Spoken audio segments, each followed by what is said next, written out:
kept looking at it, waiting to see if they were going to predict our categories, but they we didn't. can't do them all. I know. We can at the Oscars, but there's only know. 24. Yeah. So. Okay, you ready? Yeah, all right, Jacob. Doing a project for HBO is one thing, but doing it about your own mother. Yes.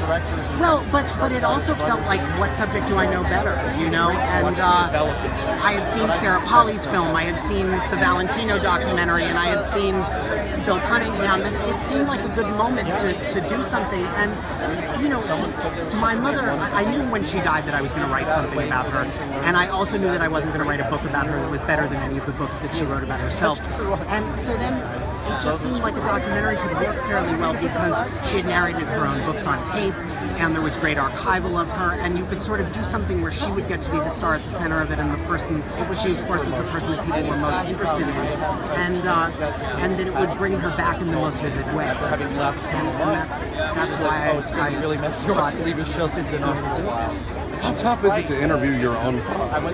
Well, it took 2 years to convince him to do it, so tough, and he's formidable as an opponent, as a subject, as an interviewer himself. Yes, absolutely. It was a difficult conversation because you see all of these things out there now that some of them are well-intentioned and some of them are just sort of exhibitionistic, and I think he wasn't sure what this was going to be, which is understandable. I hadn't done something like this before, and I didn't even completely know what it was going to be.